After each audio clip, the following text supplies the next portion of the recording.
Alrighty, everybody. I just have one thing to say. If you aren't watching the World Cup, even though the US isn't in it, or whatever country you root for isn't in it, you are clinically foolish. Because I tell you, if you love sport, if you love just excitement, this World Cup has it all. It just has it all. And there hasn't been a single 0-0, 0-0, nothing draw. Every game has had a goal. Every game has had, well, it seems like every game has had a late goal in like the last 5 to 10 minutes. And this most recent match was just absolutely crazy in terms of the ending.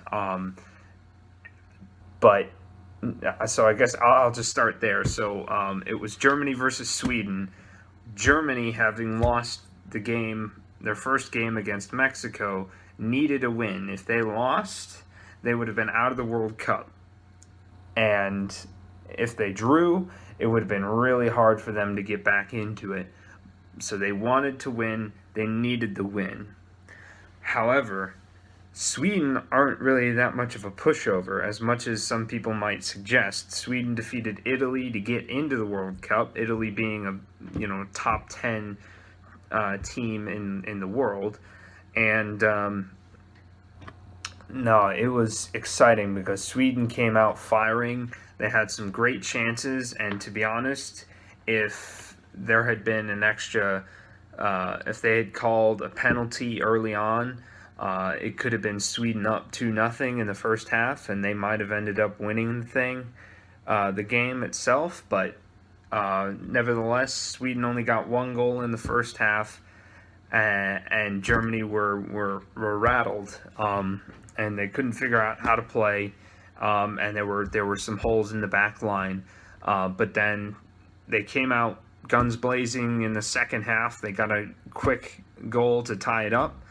And then it was just all Germany. It was just an offensive worthy of the Blitzkrieg, I guess you could say, except without any of the results, because Sweden held and held and held and held, and they even had an attempt at one point. Even they broke out, and one of Germany's best defenders, or best defenders arguably, who was already on a yellow card, made a foolish tackle, got himself a second yellow card, and 1 + 1 in terms of yellow cards equals 1 red card. So he got himself sent off. So Germany were down 10 men with like 13 minutes left in the game. And if you're in 10 men, I mean, you play the game with 11 on 11, and going down to 10 men is tough.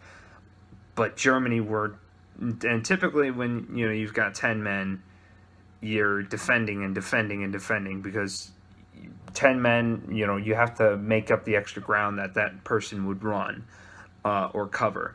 But nope, this is Germany. So Germany, they just hammered Sweden. They were putting on crosses, shots, everything. There were some saves by Sweden's goalie that were phenomenal.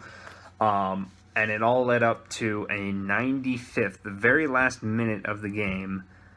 There was a foul on the edge of the box, and I'm gonna have to link the goal because it was phenomenal. You're not gonna feel the same way as people watching it, or a German watching it, or a Swede watching it, because the timing of it, everything just set up to a point where it was just insanity.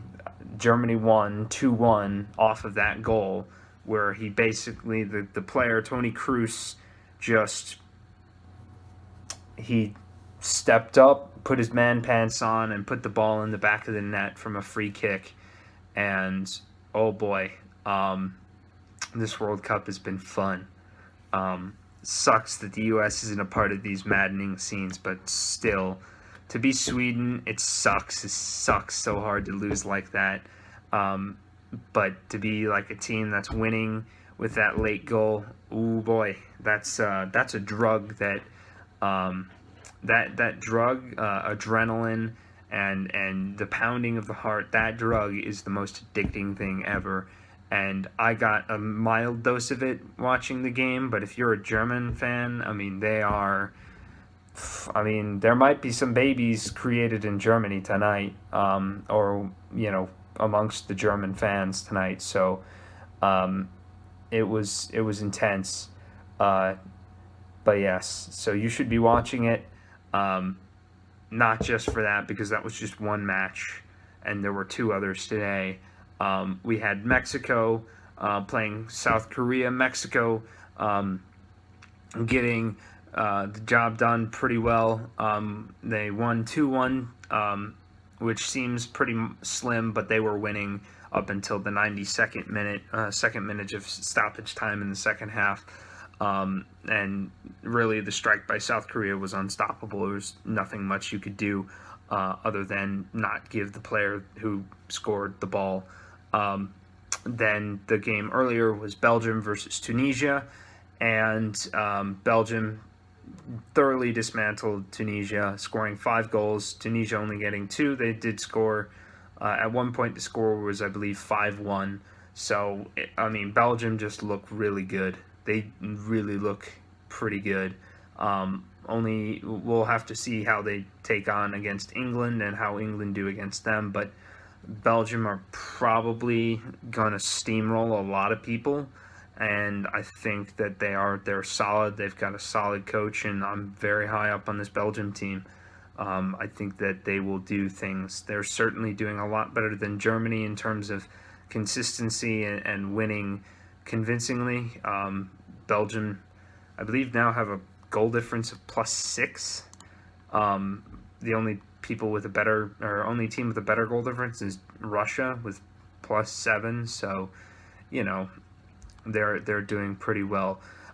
So yes, looking at the live standings for Group F, because of the result today, literally nobody got knocked out and nobody is safe and fully in it, because there are so many scenarios in which mathematically teams can get knocked out, and it's all because of who's playing who. So the match for Group F, which is part of the group that we dealt with today, was Mexico, Germany, Sweden, and South Korea. Mexico plays Sweden next. Sweden have 3 points. Germany have 3 points. Germany plays South Korea. So Mexico need a draw. They just need a point in order to seal their fate and win. So, but winning would be better. Sweden need to win in order to get 6 points, so that if Germany beats South Korea, then they could at least do something there. Now, I think the tiebreaker might be if you beat, head-to-head, so Sweden would need to have more points or better goal difference than Germany. And so that would be in beating Mexico. So if Sweden beat Mexico and Germany beat South Korea, and somehow the tiebreak goes, they'd all have 6 points, and there'd be goal difference problems involved. Then again, if Mexico beat Sweden and South Korea beat Germany, South Korea could technically take over the spot in second. It's just, Group F is going to be, it's just like Group B up top, where it's kind of anybody's game. Which other group is like that? Group D, I believe, is kind of like that. But yeah, there are some close groups here that are going to be very interesting. So that's the situation we're dealing with right now. And tomorrow we've got our final set of 3 games for the second match day, and that will be England versus Panama at 7 in the morning. I might watch that one just because I'm interested in seeing how England do against Panama. Though, to be honest, it's not really going to be that necessary. I don't think Panama are going to do much except maybe score a goal once and then England come back and win. I don't know. Who knows? It's the World Cup. It's crazy. But the 2 matches that are kind of more important are Group H. So we've got Japan playing Senegal and Poland playing Colombia. Now, Because of the standings in Group H, Japan are on top with Senegal behind them. They both have a goal difference of 1. Poland, Colombia, both -1 goal difference and 0 points. So it's either so one of these teams could be gone, I think, by the end of the day, depending. Actually, maybe. So Poland or Colombia could be knocked out, and Japan or Senegal could probably solidify their position in Group H. Regardless, it's a head-to-head match, so Group H is wide open. We'll see what happens. Who knows? We could see Senegal take the lead, Japan take the lead, Poland get 3 points, Poland get knocked out, Colombia getting 3 points, and then it coming down to the final day, which it most certainly will. And draws are always a possibility too. So we'll see. But yep, we'll be on the final day, and then Monday it will be.